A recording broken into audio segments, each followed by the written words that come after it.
Hey, thanks for spending a few minutes with Phil. So let's say you're at the library, you come across a manual for a nuclear power plant. You think, what the heck? So you check it out and bring it home. It's more complicated than you realize with all the rules and procedures. There's protective clothing, there's areas to enter only at certain times and not at other times, and there's methods to enter when you do go in. You journey through the manual for a while, but then decide it's too difficult to read and a little dry and a little too boring. So you give up on it, you end up bringing it back to the library. A second scenario, you obtain a job at the local nuclear power plant. You're given the exact same manual. You're told that you're going in, so you're going to want to know the policies and procedures for going in. It's life or death. Suddenly, you find the manual incredibly interesting. You scour the manual, learning all of the policies and procedures, protective clothing, the when and where you should be at any given time. You read it almost to the point of memorization. You're incredibly motivated. I think of this illustration whenever I spend time in the biblical book of Leviticus. Many people today find this writing boring and archaic. Couldn't see the importance of it. In fact, I'm thinking if you ask the average believer what this important writing is about, they wouldn't fare too well. But this book is and was hugely important to the people of Israel, especially the priests, the tribe of Levi, who were charged with entering into the tabernacle of God, that is, the meeting place of God. As powerful as the power of the atom is, that is, nuclear power, it pales in comparison with the creator of the atom, the creator of all things, who simply spoke the world into being.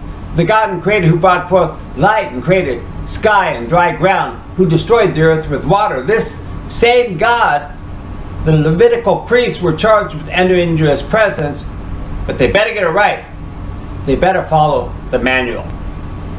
Now, if we were to survey the biblical book of Leviticus, we would find a lot of commands and instructions. We would find the development of the sacrificial system. We would find instructions concerning the preparation and training of the priesthood. We'd find the instructions concerning what is clean and what is not clean, and the days of worship and celebration and national feasts. It might seem a bit dry, although it all points to the Christ, the Savior that was to come. But I want to take a minute to discuss a short part of this writing that was not so much rules and regulations, but a historical incident. An incident that shook the people of Israel, certainly the priesthood, and says something to us concerning the power and person of God. Theologians and scholars of days gone by have done us a great big favor and broke down the book of Leviticus into 26 chapters. We're having a look at chapter 10, but let me again set up the passage. The tabernacle, the meeting place with God, the sacrificial system has been built and explained. The duties of the priest have been explained ad nauseum. So now it's time to put the procedures and practice into practice. It's time for the priest to enter the meeting place with God.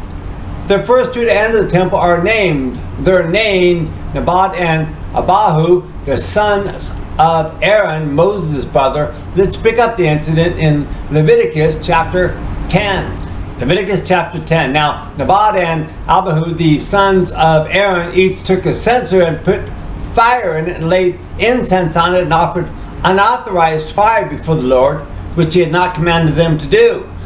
And fire came out from before the Lord and consumed them, and they died before the Lord. Then Moses said to Aaron, "This is what the Lord has said, among those who are near me I will be sanctified, and before all the people I will be glorified." And Aaron held his peace. Let's see if we can slow this down a minute and see what the problem was. Okay, Aaron's sons came forward. That's important. The priests were to be the sons of Aaron. They took their censers. That's important because, well, that's what they were instructed to do. They put fire in it and laid incense on top of it as instructed by the Lord, but they offered up unauthorized fire or strange fire, as the King James has it. And for the last 3,000 years, commentators have been speculating as to exactly what strange fire is, or at least what exactly did go wrong. Let me share the major theories that I've came across to explain this passage. Some suggest it was the censers. the utensils that held the fire, aka the burning ember from the altar, they suggest that instead of using the purified censers, they used their own. Some suggest they did not take the fire, aka the burning ember, from the altar as commanded, but acquired it from someplace else. Some suggest they did not use the prescribed incense, but came up with their own recipe for incense. And some suggest they were drunk or intoxicated when they approached the tabernacle. If you were to ask me as I consider all of these possibilities, it seems Nadab and Abihu simply didn't take the Lord seriously. They played it fast and loose with the Holy One. They thought good enough was good enough with God. As a pastor friend of mine once put it, they trifled with God. They tried to toy with God. They thought it was a small thing to test the God of the universe. But before I ride too far on my high horse, I must ask myself the uncomfortable question, do I do the same thing? Do I sometimes trifle with the Almighty? Is my attitude sometimes good enough is good enough with God? I wonder if I were put in the shoes or sandals of Nadab or Abihu, that I might have met the same fate, the same end. I'm not talking about perfection, I'm talking about commitment or intensity or faithfulness to God. Thanks for spending a few minutes with Phil.